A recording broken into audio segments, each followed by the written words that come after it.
자, 내부 피폭 방어 원리 딱 3개입니다. 이건 외부 피폭은 거리, 시간, 차폐 이렇게 3개 있었던 것처럼 내부 피폭도 격리석 차단 이 3개가 바로 튀어나와야 되는 방어 원리입니다. 자, 격리의 의미는요.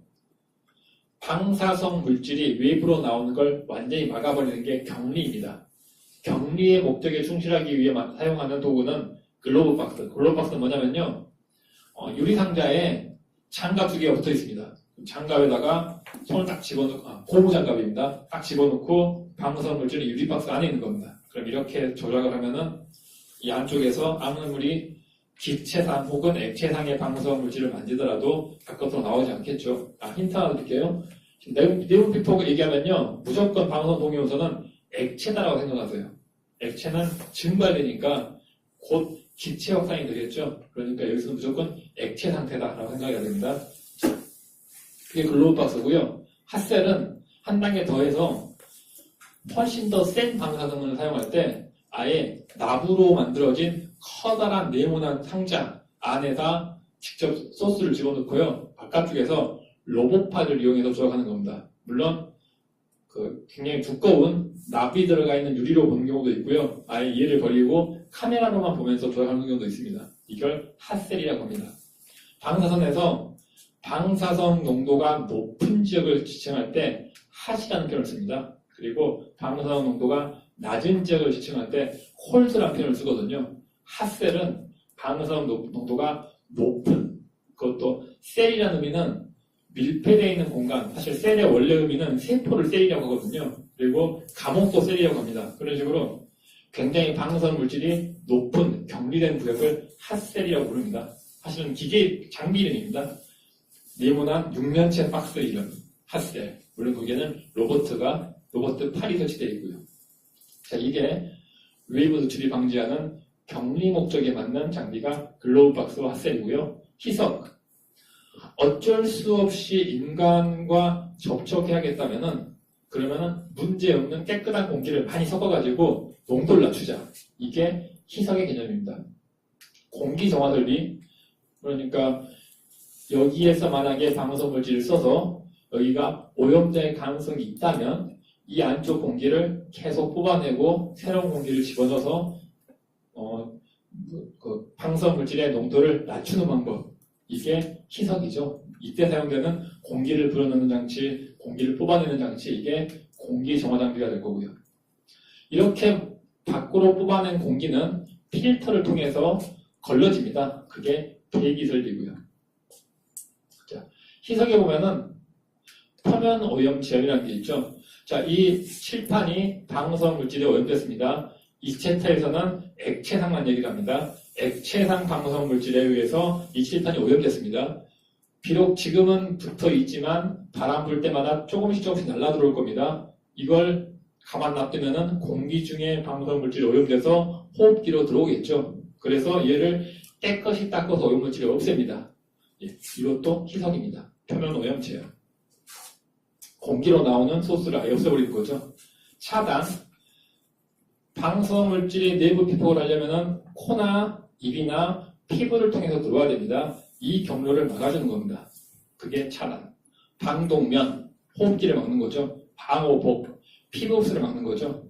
신체 외부 오염 검사. 자, 내 몸이 오염되어 있다면요. 이게 피부 흡수뿐만 아니라 내가 언젠가 손으로 만져서 입이나 눈을 만지겠죠. 자, 이렇게 신체 외부 오염 검사도 차단의 방법입니다. RI 구역, 방사성 동위원소 사용 구역에서 음식을 먹을 때 나도 모르게 음식에 같이 들어옵니다. 실제로 방사성 동위 구역에서 여기는 이제 여기 학교는 방사선 발생 장치 사용 구역이기 때문에 저게 적용이 안 되는데 이 병원이나 이렇게 액체상의 방사성 물질 쓰는 장소 여기에서는 흔히 개봉하라이라고 그러는데 음식 섭취 못합니다. 자, 이미 들어가 버린 방사성 물질 이걸 어떻게 하면은 인간의 몸에 가장 해가 없을게 할까라고 연구된 약들이 방사선 방호제입니다.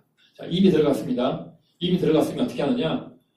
최대한 몸 밖으로 빨리 나오게 해야겠죠. 그 배설 촉진하는 화학약품들입니다. 딱 이름에서 알 수 있듯이 몸에 좋은 게 아닙니다. 옛날 어렸을 때 과학실 가면요, 유리병에 담가있던 그 화학약품, 그것들입니다. 몸에 안 좋고요, 해롭습니다. 그렇지만 방사선 물질 배출을 위해서 억지로 먹는 겁니다. 당연히 완전 해로운 겁니다. 화학적 해독 때문에 항상 권장되는 게 아닙니다. 정말 피치 못할 때 먹는 겁니다. 두 번째, 이미 몸에 들어갔으면은 몸에 흡수되는 걸 막는 방법, 그걸 블로킹이라고 합니다. 가장 대표적인 예가 이겁니다. 원자력 발전소가 손상을 입으면은 그때 나오는 대표적인 방사선 물질이 아이오다인입니다. 방사선을 띤 아이오다인이고요. 보통 한국말로는 요오드라고 하죠. 얘가 노출이 되면은 당연히 몸이 흡수를 하겠죠. 그럼 이 아이오다인 특성은 갑상선에 모입니다. 아까 앞쪽에 갑상선에 대한 결정장기 나와 있을 겁니다. 미리 갑상선에다가 방사성 동위원소 아이오다인이 아니라 안정화합물인 아이오다인을 먼저 집어넣어버리는 겁니다. 그러면은 더 이상 아이오다인 흡수가 안 되겠죠. 그 원리가 이겁니다. 예, 요오드와 칼륨이 결합된 형태이긴 하지만 요오드를 먼저 집어넣어가지고 갑상선을 가득 채워버리는 겁니다. 이게 블로킹입니다. 또 다른 예로 이런 게 있을 수 있습니다. 삼중수소인데요. 역시 원자력 발전소 사고 시 노출됩니다. 발전소에 작업을 하러 들어갔는데 삼중수소에 노출됐다. 그러면요, 다량의 물을 섭취합니다. 물론 현장에서 물을 먹지 않고 맥주를 먹습니다. 먹을 만큼 먹어버리면은 이미 몸에 물이 가득 차 있기 때문에 물 형태의 수소, 이게 사실 H3이 되어 있는데요. 이것 삼중수소라고 되어 있는 모든 것들은 다 H2O의 형태입니다. 형태는 이렇게 되어 있는데 이 중에 하나가 방사성 물질을 띤 삼중수소로 바뀌어 있으면은 이게 방사선을 띠는 물이 되는 겁니다. 그래서 삼중수소라는 얘기가 나오면은 무조건 물을 생각하세요. 자, 방사선을 띤 물, 이걸 흡수를 못하게 해버리는 겁니다. 그리고 맥주를 많이 먹어버리면은 이미 흡수가 됐더라도 인간이 물을 많이 배출하겠죠. 그래서 폐쇄혈 촉진을 하는 거고요. 자, 이게 대표적인 블로킹 그리고 폐쇄혈 촉진의 방법입니다. 물론 중요한 건 이겁니다.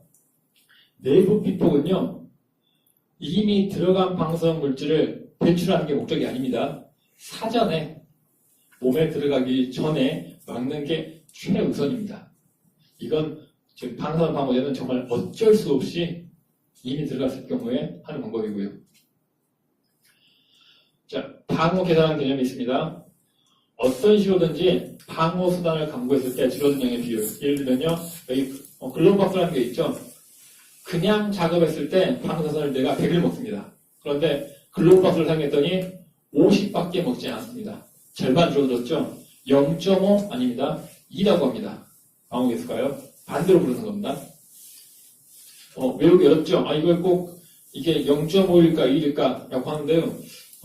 이 장애방어에서 지칭된 뭔가 개수들, 그러니까 예를 들어 성과를 올린 것들은 다 1보다 큰 수가 나오게 한 경우가 많더라고요. 그래서 앞으로 쭉 나올 때마다 이 숫자를 보면은 1보다 작은 건 없을 겁니다. 일단은 방어 개수는 개념 그겁니다. 방어 개수, 방어 수단 적용해가지고 얼만큼 줄어들었는가.